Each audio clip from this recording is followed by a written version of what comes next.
Beloved, there is a gentle truth being spoken over you today. In Isaiah 30 verse 15, the Lord reminds us that in repentance and rest is your salvation, in quietness and trust is your strength. Lately, that truth has not come like thunder. It has come like a whisper, soft, firm, clear. Do not touch it.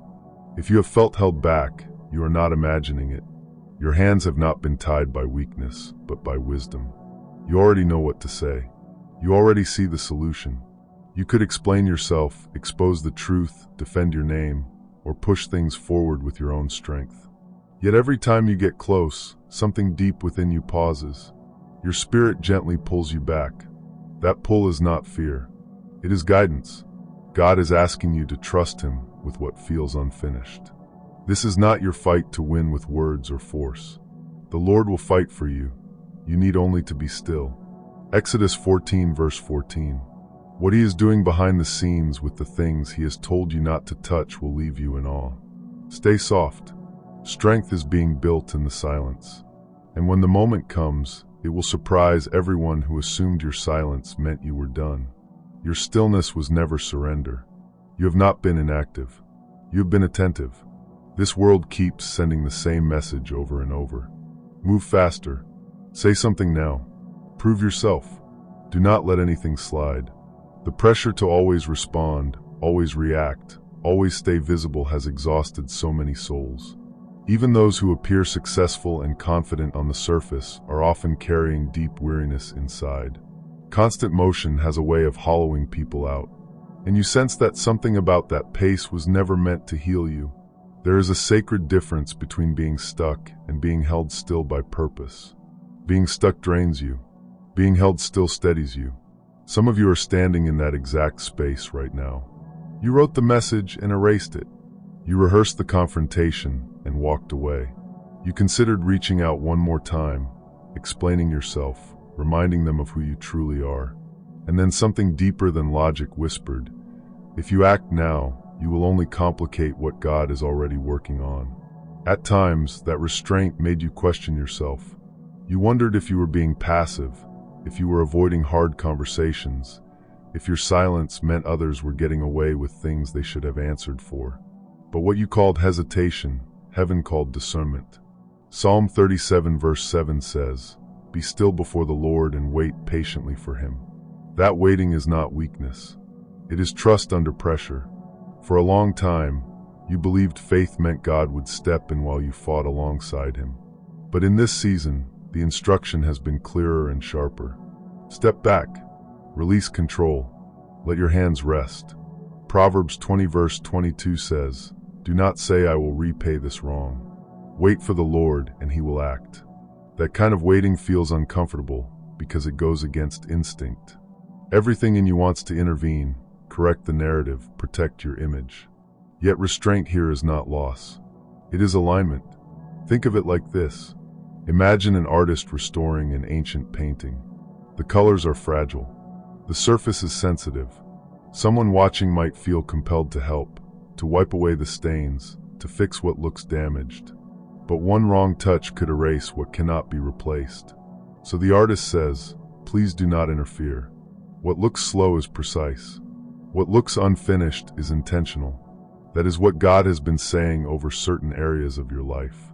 That situation where your name was misunderstood. That relationship that fell apart without closure. That opportunity you could chase or force open if you wanted to. You felt the resistance not because you were rejected, but because interference would have delayed the healing. Isaiah 55 verse 8 reminds us, "My thoughts are not your thoughts, neither are your ways my ways." If this word has brought you comfort today, if it is helping you breathe a little easier in your season of waiting, consider supporting this work through the link in the description or pinned comment. These messages take time and deep intentionality to create, and your support helps them continue reaching souls who need permission to rest, to trust, to be still. There are layers at work that your effort could not reach. God has not overlooked the time you feel you lost. He has not dismissed the waiting seasons or the moments you wondered if obedience was costing you more than it was giving. He sees every delay, every quiet night, every breath you took while standing still. Lamentations 3 verse 25. Waiting is not wasted when God is involved. There are battles where obedience looks like bold action, and there are battles where obedience looks like restraint. Right now, in this specific place, God has been doing what only He can do. He has been shaping conversations you will never overhear, softening hearts you cannot reach, closing doors that would have trapped you later, opening paths that respond only to His timing. And here is what will surprise you most. While you were standing back, God was not only preventing further damage, He was preparing restoration, full vindication, in ways that speak for themselves. Psalm 23 verse 3, restoration is not rushed. It is thorough.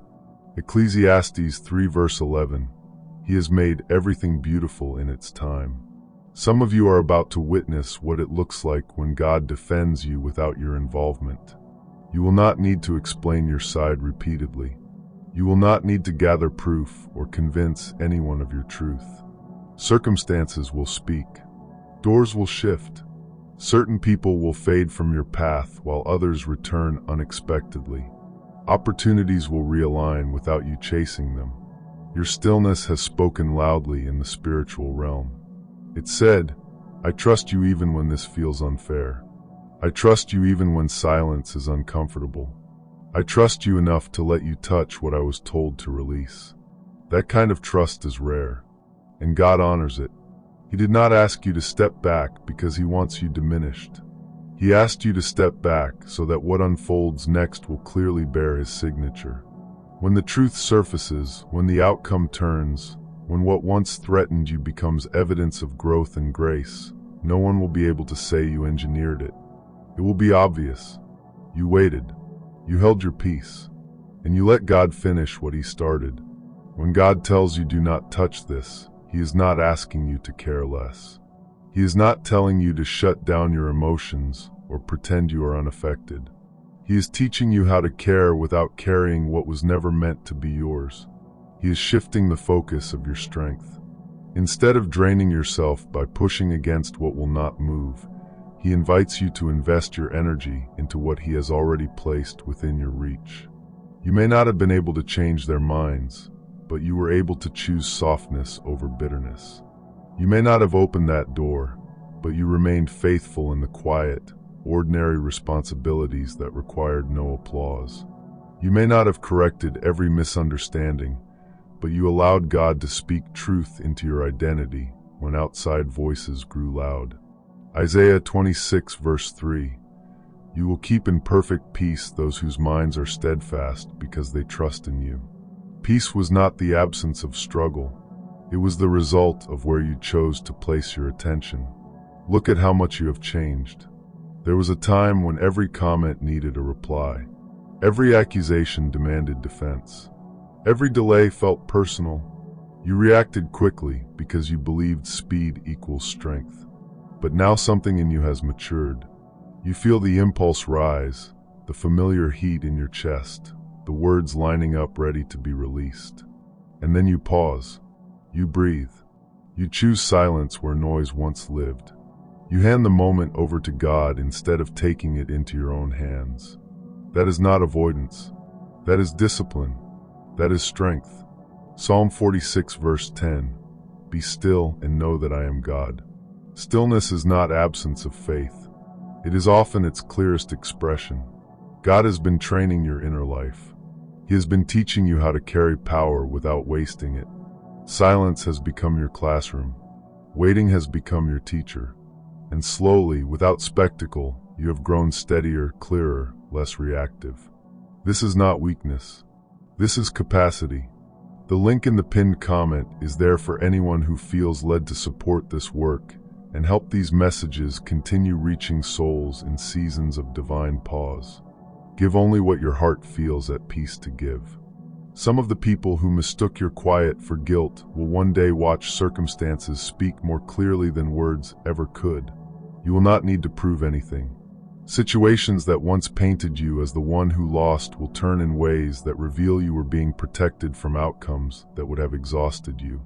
Doors that closed abruptly were not punishment. They were mercy. There will be moments when you read an email, hear news, or step into an opportunity that once felt impossible, and something deep inside you will whisper, "If this had happened when I demanded it, I would not have been ready." That realization will not come with regret. It will come with gratitude. Habakkuk 2 verse 3, wait for it. It will certainly come and will not delay. God's timing does not panic. It arrives complete. Restoration does not always appear as one dramatic turnaround. Often it comes quietly through momentum. Skills you practiced when no one noticed begin to matter. Growth that felt slow suddenly accelerates. Connections form without striving. What once required effort now unfolds with ease. This is not luck. This is alignment. And sometimes restoration shows up as peace. You realize you are no longer carrying the same tension in your body. Your sleep has changed. Your breathing has softened. You are no longer replaying conversations the way you used to. That too is healing. God returning to you what stress and anxiety tried to take. 1 Peter 5 verse 7, cast all your anxiety on him, because he cares for you. Healing is not always loud. Sometimes it feels like a relief you did not realize you were missing. As this season continues, you will notice another shift. The urgency that once drove you will begin to fade. You will still move forward, but with intention rather than panic. You will act from clarity rather than fear of missing out. You will understand deep in your spirit that you can trust God's pace, because he knows how to redeem what you thought was lost. So if you are standing in that sacred pause right now, hands off what you desperately want to fix, heart aching over time you believe is slipping away, hear this clearly. You are not late. You are not lazy. You are not being punished. You are standing in a moment where God delights in showing that his hand on your life has always been stronger than your grip on the situation. Stay where he asked you to stand. Keep your hands off what he told you not to touch. Invest your faith into what is already in front of you. And when things begin to move in ways you never planned, on timelines you never could have written, you will understand why this stillness mattered. It was not empty. It was intentional. It created space for God to do what only he can do.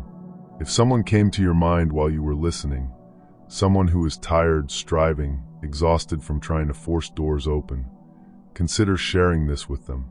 One gentle reminder can make all the difference. When you extend what you have received, heaven honors that. You are held. You are seen. You are exactly where you need to be. Walk gently into this season of divine restraint, knowing that what God is preparing in the silence will speak louder than anything you could have forced with noise. Amen.